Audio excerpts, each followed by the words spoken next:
Wife stole my fortune with her lover in our cabin. My revenge shocked them. I found her phone on the counter unlocked. One notification. A text from a name I didn't know. Bobby last night was unreal. Same time tomorrow. My chest tightened. That was the moment I stopped trusting her. If this story moved, you don't forget to drop a comment and subscribe to Viora for more unforgettable stories that speak to the heart. My name's Dylan Mercer. 48 years old. I run a mid-sized real estate investment firm in Raleigh, North Carolina. Not a billionaire, but I've done well. 7 figures in the bank, a restored colonial in a gated community, and a vacation cabin in Asheville we bought 5 years ago. Life was good. Or so I thought. Monica, my wife of 12 years, was the spark in it all. She's 39, sharp, beautiful, the kind of woman who lights up a room. We met at a charity gala. Her laugh cutting through the noise like a blade. I was hooked. Built a life together. No kids, just us. A dog named Scout and a rhythm that felt unbreakable. Work hard, play harder, weekends at the cabin grilling steaks, her head on my shoulder by the fire. Perfect, too perfect maybe. That morning started like any other coffee brewing. Scout scratching at the door. Monica upstairs getting ready for her spin class. I was skimming emails when her phone buzzed on the kitchen island. She'd left it there, screen on. I wasn't snooping. I don't snoop. But the name Bobby hit me like a jab. I tapped the message. Last night was unreal. Same time tomorrow. A winking emoji. My pulse spiked. I scrolled up messages going back weeks. Flirty, secretive places I didn't know she'd been. Meet me at the Oak Room. Missed you at the gym. My hand shook. I set the phone down exactly where it was. She came downstairs, kissed my cheek, and left. Didn't notice my silence. Didn't notice me staring at the door after it closed. I'm not a hothead. Never have been. I build deals, not drama. So I sat there, coffee going cold, and thought it through. Could be a misunderstanding. A friend, a client. Monica runs her own event planning business. Maybe Bobby was a vendor. But the emojis, the late-night texts. My gut screamed what my head didn't want to hear. I didn't touch her phone again. Instead, I opened my laptop and logged into our shared cloud account. Photos, receipts, calendars. If there was something to find, it'd be there. Nothing obvious at first. Pictures of us at a client dinner last month. Her smiling, my arm around her, normal. Then I dug deeper, a folder labeled work inside a subfolder. Private passcode protected. I tried her usual passwords, her birthday, our anniversary, Scout's name. Nothing worked. That's when the doubt hardened into something else. Why lock a work folder? I closed the laptop. My jaw was tight, my knuckles white. I needed air. I took Scout for a walk. The neighborhood was quiet. All manicured lawns and Audis in driveways. I kept replaying the text. Last night was unreal. What was unreal? A drink. A laugh.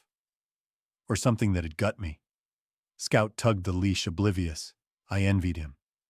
By the time I got back, Monica was home, humming in the kitchen, chopping vegetables for dinner. She looked up, smiled. You okay, babe? You're quiet. I nodded. Long day. She didn't push. I didn't either. Not yet. That night I couldn't sleep. Her breathing was steady beside me, but all I saw was that text, Bobby. I slipped out of bed, grabbed my phone, and went to the study. I'm not proud of it, but I searched her email. Took me 10 minutes to find the thread. Buried in her inbox, a chain with Bobby Ames' subject. Tonight, my stomach churned. I opened it. Meet me at 8. The cabin. Don't tell anyone. Her reply. I'll be there. Miss you. Dated last weekend when she said she was visiting her sister in Charlotte. A lie. Clean, cold, deliberate. I leaned back, the room spinning. The cabin, our cabin. The one I'd poured my bonus into, where we'd carved our initials into a beam like some lovesick kids. She was taking him there. I clicked through more emails. Plans, dates, a photo attachment. I hesitated, then opened it. Monica laughing, her arms around a guy, mid-40s, fit, dark hair, smug grin. They were on the cabin's porch, the mountain sunset behind them. My fist clenched. I knew that face. Bobby Ames. A contractor we'd hired 2 years ago to renovate our office space. I'd shaken his hand. Thanked him, and now he was in my house. My life. I didn't yell, didn't wake her. I copied the emails, saved the photo, and logged out. My hands were steady now. Anger does that, sharpens you. I wasn't just hurt, I was done being played. Monica thought she could lie, sneak, and I'd stay the clueless husband. She didn't know me at all. Next morning, I called my lawyer, Greg Walsh. Old friend Sharp is attacked, Dylan. What's up? You sound off. I told him everything, the texts, the emails, the photo. He listened, didn't interrupt. When I finished, he said, "You want to play this smart? We need evidence. Hard proof. You got cameras at the cabin." I froze. I'd forgotten. We'd installed a security system last year, motion-activated, cloud-stored. Monica never bothered with it. Thought it was overkill. Check the footage, Greg said. And don't confront her. Not yet. I logged into the system from my office. The feed loaded timestamp last Saturday, 8:17 p.m. Monica's car pulled into the cabin's driveway. She got out wearing that red dress I loved. Then Bobby Ames stepped out of his truck. They didn't even make it inside. She kissed him hard against the door. My jaw locked. I fast-forwarded. They went inside. Lights stayed on till 2 a.m. I downloaded every second. Greg called back that afternoon. Got the footage. I confirmed. Good, he said. Here's the plan. We freeze the joint accounts quietly. Then we pull property records on the cabin. Make sure it's airtight under your name. If she's using your assets, cabin car's money, we can nail her for misappropriation. Maybe fraud. I nodded, though he couldn't see me.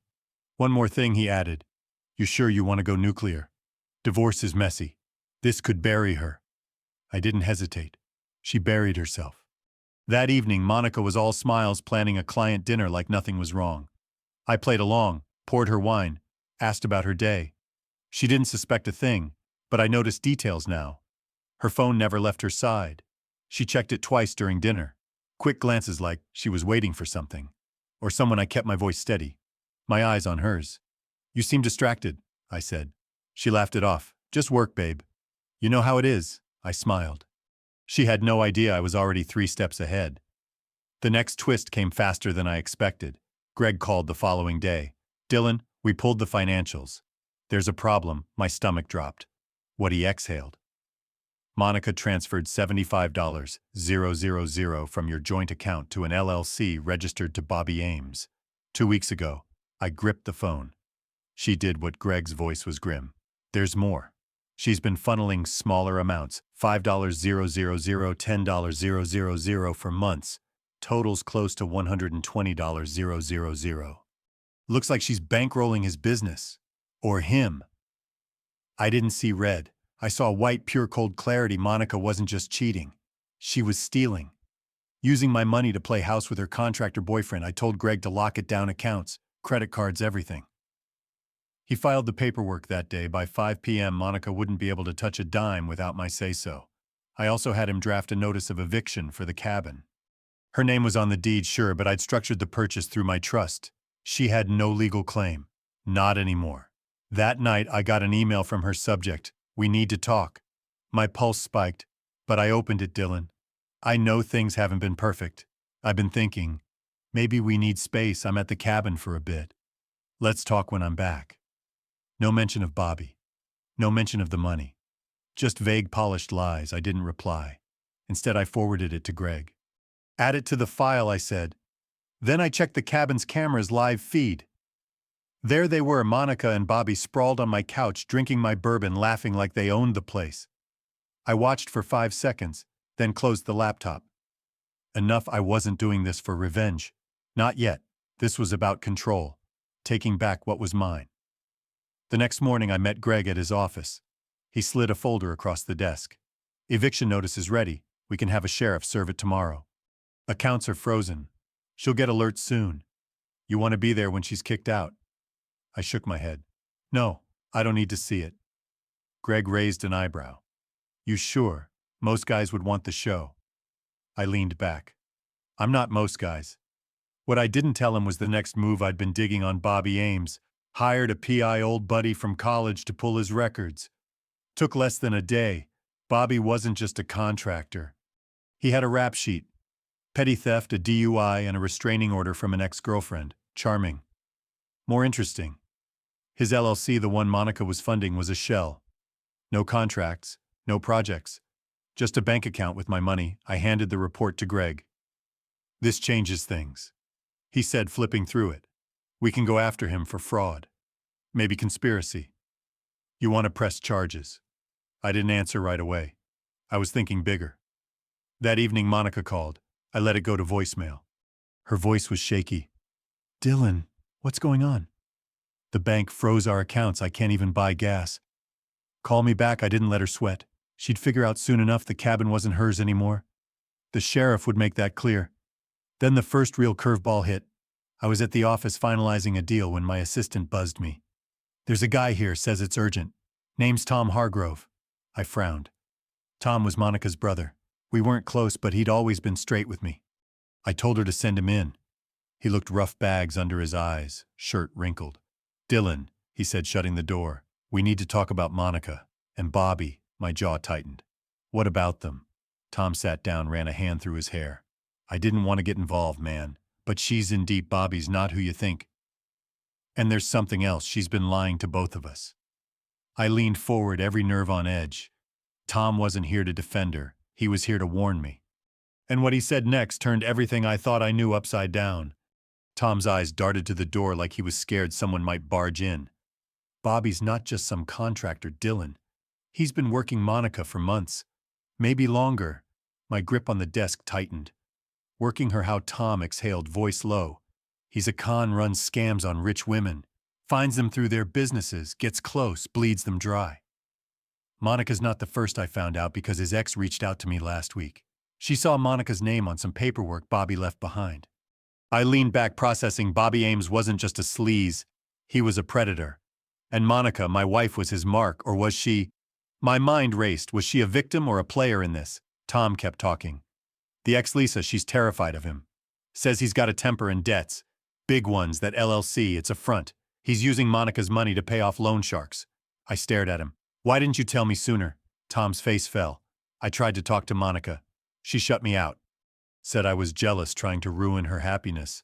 I didn't know how deep it went till Lisa showed me the bank transfers. My phone buzzed. A text from Greg's sheriffs at the cabin. Monica's freaking out. Call me. I ignored it. Tom was still talking. Dropping another bomb. There's more. Dylan, Monica's been meeting with your old partner, Vince Carver.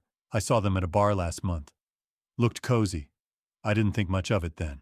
But now, my blood ran cold. Vince Carver. My former business partner. We'd built the firm together until he tried to undercut me on a deal 4 years ago. I bought him out, cut ties. He'd hated me ever since. And now he was circling my wife. I stood pacing. You're saying Monica's working with Vince? To what, screw me over? Tom shrugged, helpless. I don't know, man, but it's not a coincidence. Bobby, Vince, the money, it's all connected. I stopped staring out the window at Raleigh's skyline. The pieces were falling into place, but the picture was uglier than I'd imagined. Monica wasn't just cheating. She was part of something bigger. And I'd been blind. I sent Tom home. Told him to keep quiet. Then I called Greg. What's happening at the cabin? His voice was tight. Sheriff served the eviction notice. Monica's screaming, it's her house. Bobby's there, mouthing off. They're packing up now. She tried calling you, didn't get through. I nodded. Good. What about the accounts? Greg confirmed. Frozen solid. She tried to pull $10,000 this morning. Bank flagged it. She's got nothing but what's in her purse. I almost smiled. Almost. And Vince Carver, I said, dig into him. I want everything. Meetings, calls, financials, he's in this. Somehow that night I stayed at the office, couldn't face the house. Scout was with a neighbor, and Monica hadn't come back.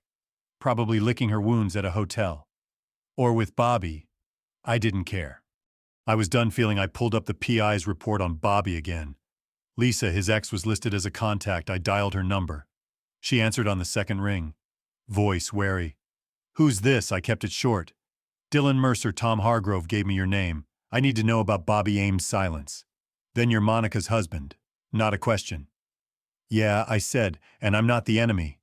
Lisa agreed to meet the next day at a diner off I-40. She was in her late 30s. Tired eyes, blonde hair pulled back, looked like she'd been through hell. Bobby's a leech, she said, stirring her coffee. He charmed me, moved into my place, then drained my savings. When I caught on, he got violent. I got a restraining order, but he's still out there working his game. I showed her the LLC paperwork. Her eyes widened. That's his MO, sets up fake companies, funnels money, then vanishes. Your wife's in trouble, Mr. Mercer. He's not just after her money, he's after control. I leaned forward. What about Vince Carver? You know him? Lisa's face hardened. Yeah, Bobby mentioned him. Said Vince was helping with a big score, something about real estate. They were planning to flip a property, but it sounded shady, like they were targeting someone. My jaw clenched. Me? Lisa nodded. Sounds like it. Bobby bragged about Monica being his ticket. Said she was all in. I drove back to Raleigh, mind burning. Monica wasn't just a mark. She was complicit, helping Bobby and Vince to what tank my business steal my assets. I called Greg, told him to pull every record on Vince and get me a meeting with my bank. I added, I want to know exactly where my money's gone. Greg hesitated. Dylan, you sure you're okay? This is heavy. I didn't answer. Okay wasn't the point. Winning was. The next day, the bank confirmed the worst. Monica had siphoned $180. 000 total, not $120. 000. Most went to Bobby's LLC, but $30 hit an account tied to Vince Carver. I wasn't just being robbed, I was being played by a trio. Greg laid out the legal options: fraud, embezzlement, conspiracy. We can bury them, he said. But it'll take time, and it'll get ugly. I didn't care about ugly, I cared about results. Then Monica showed up at my office unannounced. My assistant tried to stop her, but she stormed past, eyes blazing. What the hell, Dylan? You froze our accounts, kicked me out of my own house. I stayed calm, leaned back in my chair. It's not your house. Monica never was. Her face twisted. You can't do this. I'll fight you in court. I met her gaze. Go ahead. I've got cameras, emails, bank records. You're not fighting me, you're fighting yourself. She froze like she'd been slapped. For a second I saw fear. Then she doubled down. You're paranoid. Bobby's just a friend. You're making this into something it's not. I stood, voice low. Get out. She left, but not before tossing a final jab. You'll regret this, Dylan. You have no idea who you're messing with. The door slammed. I didn't move. Her words echoed. Who I was messing with. Not just Bobby. Not just Vince. There was more to this, I could feel it.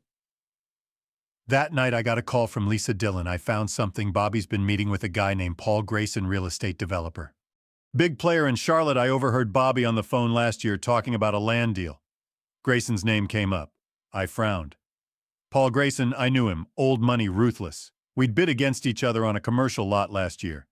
He'd lost, and he didn't like losing.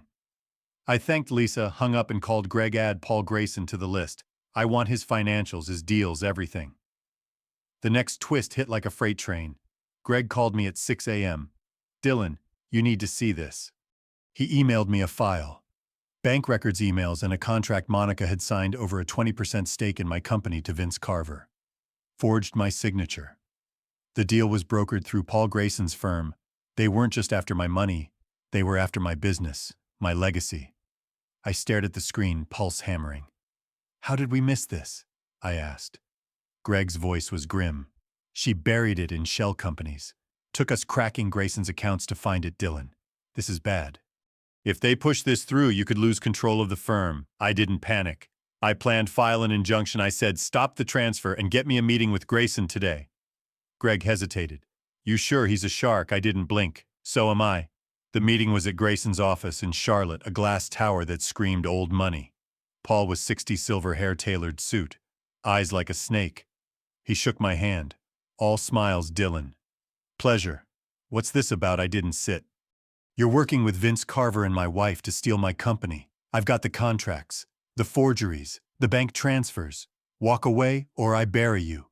His smile didn't waver. Bold words. Mercer, but you're out of your depth. Monica's been very cooperative, and Vince. He's got plans for your firm. Step aside or we'll make this personal. I leaned in, voice ice. You don't know personal, Paul. Keep pushing and I'll show you. I walked out, his laugh trailing me. He thought I was bluffing. He'd learned back in Raleigh. Greg had news. The injunction was filed freezing the company transfer, but Monica and Bobby had vanished.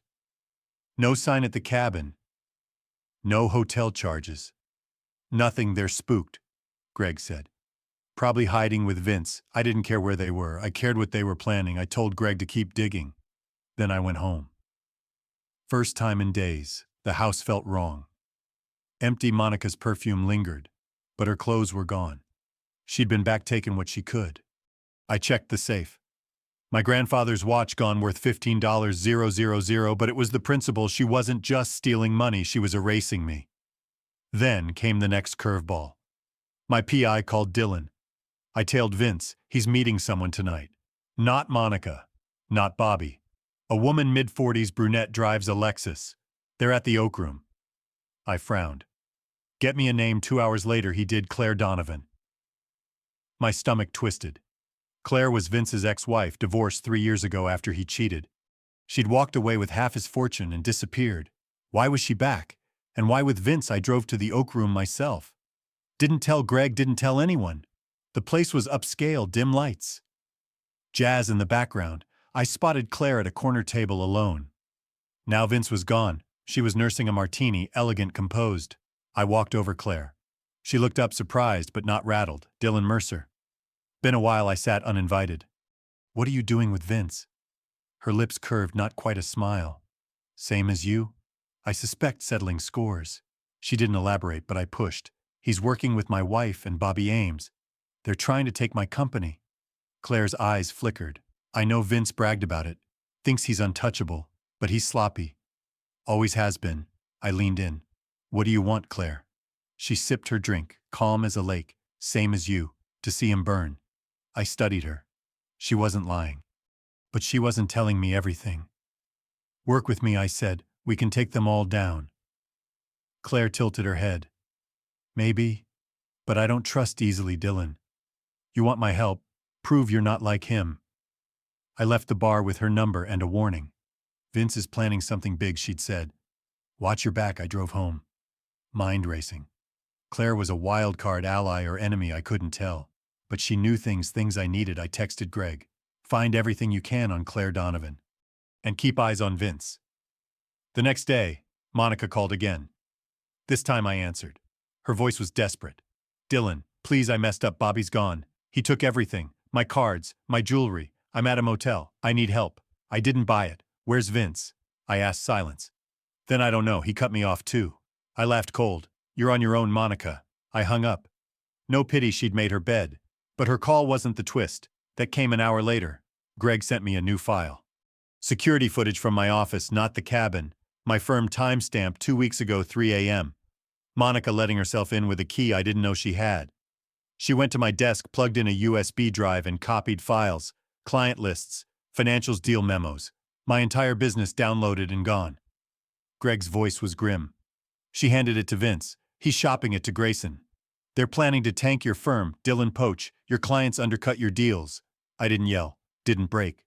I called Claire. Meet me. Now she agreed. Same diner as Lisa. I laid it out, the footage, the files, Grayson's plan. She listened, didn't flinch. Vince did the same to me, she said. Stole my designs. Sold them as his. He's a parasite. I met her gaze. Help me stop him. Claire nodded. I'm in, but we do this my way. Quiet, clean, no mistakes. We spent the next hour planning. Claire had dirt on Vince, tax evasion, shady loans, even a bribery scandal he'd buried. She'd been sitting on it, waiting for the right moment. We leak it, she said. To the right people. IRS, local press, his investors. He'll implode. I added my piece. And we hit Grayson with a lawsuit. Fraud, conspiracy, forgery. Tie him up in court for years. Claire smiled. First time I'd seen it. I like you, Dylan. You're not what I expected. That night I got a text from an unknown number back off Mercer. Or you'll regret it. No name, but I knew Vince. Or maybe Grayson. Didn't matter, I wasn't backing off. I forwarded it to Greg, told him to trace it. Then I called Lisa. If Bobby contacts you, let me know. He's not done. She agreed, voice shaky. Be careful, Dylan. He's dangerous when cornered. The next morning I woke to chaos. My firm's biggest client, a hotel chain, pulled out. No explanation, just a vague email about reassessing partnerships. Then another client bailed, then a third. Greg called, frantic. Vince is moving fast. He's got your files, Dylan. He's undercutting you, poaching everyone. I didn't panic. I'd seen it coming. Let him, I said. He's walking into a trap. Claire and I met again. She'd already leaked Vince's tax records to a reporter at the Raleigh News and Observer. By noon, the story was online. Local developer tied to tax fraud. Vince's phone would be ringing off the hook, investors, lawyers, the IRS. He'd be too busy to keep gutting my firm. Grayson was next. Greg filed the lawsuit naming him Vince and Monica forgery fraud conspiracy. The works I didn't expect to win, not yet, but it'd freeze their moves, buy me time. Then Monica showed up again at my house 2 a.m. I was awake working, heard the key in the lock. My blood went cold. I grabbed the baseball bat by the door. Old habit from my college days. She stepped in, saw me, froze. Dylan, don't I just want to talk? Her makeup was smeared, hair a mess. She looked broken. Bobby's gone, she said, voice cracking. He took everything, Vince too. They used me. I didn't lower the bat. You used me first. She flinched. I know, I'm sorry. I thought I was in control. I was wrong. I didn't buy the tears. What do you want, Monica? She stepped closer, desperate. A chance to fix this. I'll tell you everything. Vince Grayson, the files, just help me. I stared at her. The woman I'd loved. The woman who'd betrayed me. You're too late, I said. Get out. She didn't move. Then a noise outside. A car engine headlights flashed through the window. Monica's eyes widened. That's Bobby. He's been following me. My grip on the bat tightened. The doorbell rang. I froze, bat in hand, as the doorbell echoed through the house. Monica's face was pale, her eyes wide with panic. Dylan, it's Bobby. He's unhinged. You don't know what he's capable of. My jaw tightened. I didn't trust her, not for a second, but the growl of the engine outside was real. I motioned for her to stay back and moved to the window. A black pickup idled in the driveway. Bobby Ames stepped out, his silhouette sharp under the streetlight. He wasn't alone. Another figure emerged from the passenger side, Vince Carver. My blood boiled. They weren't just here for Monica, they were here for me. I grabbed my phone, texted Greg, Bobby and Vince at my house. Now call the cops. Then I turned to Monica. Stay out of sight. You move, you're on your own. She nodded, trembling, and ducked into the hallway. The doorbell rang again, insistent I didn't open it. Instead, I checked the security app on my phone. The front porch camera showed Bobby pacing, a crowbar in his hand. Vince stood back, scanning the street, his face tight. They weren't here to talk. I slipped to the garage, grabbed a tire iron from my toolbox. Bat in one hand, iron in the other. If they wanted a fight, they'd get one. But I wasn't stupid. I needed time. The cops were 10 minutes out, maybe less. I just had to hold the line. Then a crash, glass shattering at the back door. They weren't waiting. I moved fast, positioning myself by the kitchen lights, off shadows. My ally footsteps crunched on glass. Bobby's voice low, venomous. Mercer. Come out, you coward, this ends tonight. My pulse was steady. I'd built a life brick by brick. No way I'd let these snakes take it. Vince's voice cut through next. He's not here, Bobby. Let's grab the wife and go. Monica whimpered from the hallway. I cursed under my breath. She'd give us away. I stepped into the open, bat raised. Looking for me. Bobby spun, crowbar gleaming. Vince smirked like he'd won already. Dylan should have stayed out of it. You're done, I didn't flinch. You're in my house, Vince, big mistake. Bobby lunged, crowbar swinging. I dodged, brought the bat down on his wrist. He howled, dropping the weapon. Vince charged, but I was ready, slamming the tire iron into his shoulder. He stumbled, cursing. It wasn't a movie fight. Messy, brutal. Over in seconds, I kicked the crowbar away, stood over them. Stay down. Bobby clutched his wrist, glaring. Vince spat blood. You're dead, Mercer. Grayson's got plans. Sirens wailed in the distance. Bobby's eyes darted. We gotta go. Vince grabbed his arm and they bolted for the back door. I didn't chase. Let the cops handle it. Monica stumbled out, sobbing. Dylan, I didn't know they'd... I cut her off, save it. The sirens grew louder. I stepped outside, watched their truck peel out. They wouldn't get far. The cops arrived, took my statement. Monica's too. She played the victim.